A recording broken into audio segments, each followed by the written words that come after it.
Hello বন্ধুরা, তো চলে এসেছি তাজ কিচেনে। আজকে বানিয়ে দেখাবো খুব সহজ পদ্ধতিতে একটা চিকেনের রেসিপি। আর রেসিপিটা খুব সহজভাবে বানানো যায়। এটা চাইনিজ রেস্টুরেন্টে খুব ভালোভাবে বানানো যায়। তো এটা আমরা ঘরোয়াভাবে কিভাবে বানাবো সেটা দেখা যাক। তো এটা বানানোর জন্য প্রথমে এখানে আমি চিকেন নিয়েছি। আর চিকেনটাকে আলাদা করে খুব ভালোভাবে আগে থেকে ধুয়ে রেখেছিলাম। আর ধুয়ে দেখুন পিসটাকে খুব বেশি বড়ও করিনি, আবার খুব বেশি ছোটও করিনি।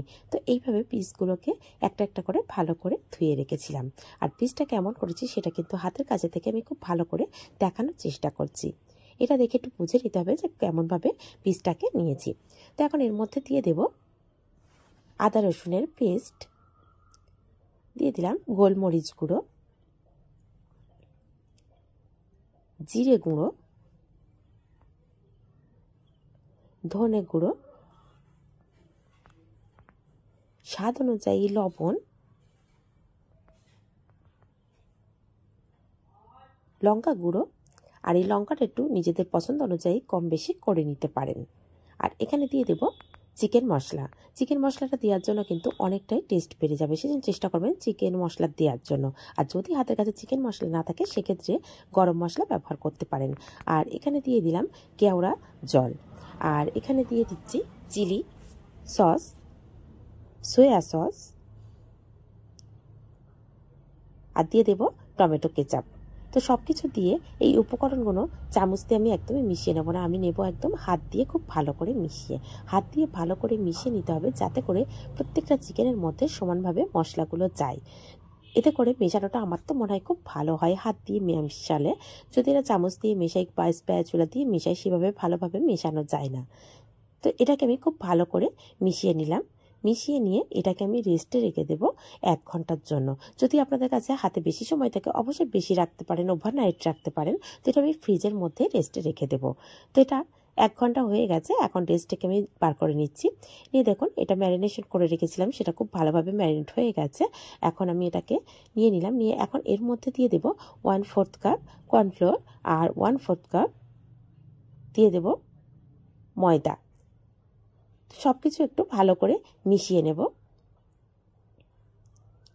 এখানে ময়দার পরিমাণটা যদি দেখেন সামান্য একটু বেশি হয়ে গেছে সেক্ষেত্রে পরিমাণে একটু জলের পরিমাণটা বেশি ব্যবহার করতে হবে। তো এখানে আমি একটি ডিম দিয়ে দিয়েছি। ডিম দিয়ে এখন এই উপকরণগুলো খুব ভালো করে মিশিয়ে নেব। আর এই যে আমি সামান্য একটু ফুড কালার দিচ্ছি এটা কিন্তু অপশনাল, কালারটা ভালো আসার জন্য। যদি হাতের কাছে থাকে তবে দেবেন, না থাকলে দেবেন না। আর যদি ভালো লাগে তবেই মেশাবেন, যদি ভালো না লাগে সেক্ষেত্রে একদমই মেশানোর কোনো প্রয়োজন নেই। তো আমি এইভাবে খুব ভালো করে মিশিয়ে নিচ্ছি।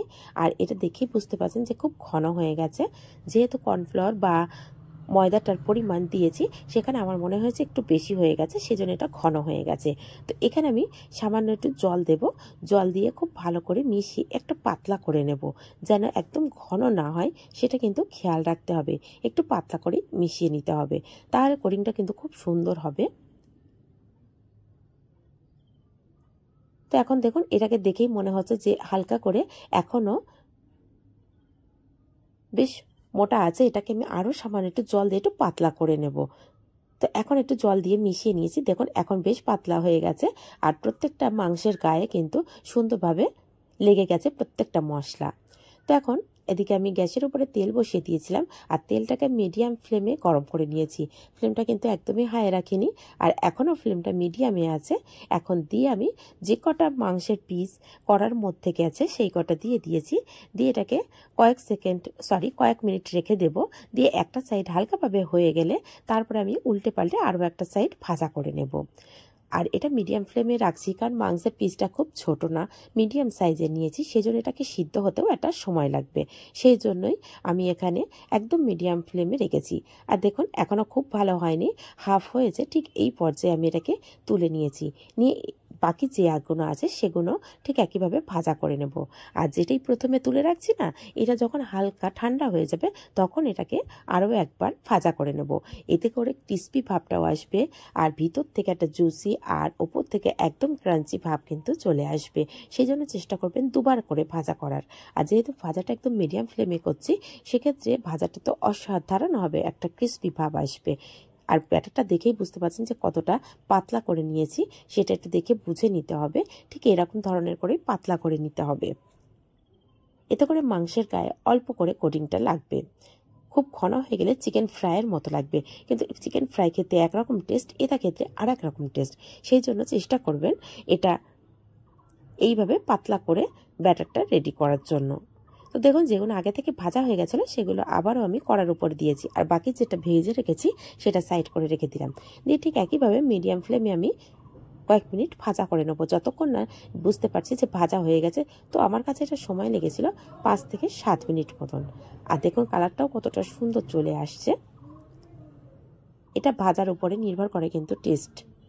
মশলা দিয়ে তো অনেকটাই টেস্ট আসবে, কিন্তু তারপরে ভাজাটাও যদি ঠিকঠাক পারফেক্ট হয় তাহলে কিন্তু টেস্ট অনেক বেশি হয়, আমার তো মনে হয়।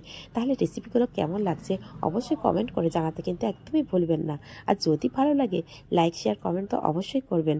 আর নিত্য নতুন রেসিপি পেতে প্লিজ চ্যানেলটিকে সাবস্ক্রাইব করে পাশে থাকা বেল আইকনটি প্রেস করে রাখবেন। যখনই কোনো নিত্য নতুন রেসিপি আপলোড করব সবার আগে আপনাদের কাছে পৌঁছে যাবে। তাহলে এখন এগুলোকে ভাজা আমার রেডি হয়ে গেছে, এখন আপনাদের সামনে সার্ভ করে দেখাচ্ছি। দেখুন এটা শুধু দেখতেই সুন্দর হয়নি, খেতেও ভীষণ টেস্টি হয়েছে। একবার হলেও বাড়িতে কিন্তু এইভাবে বানিয়ে দেখতে পারেন। আর এটা দেখতে যেমন খেতেও তেমন টেস্ট হয়েছে।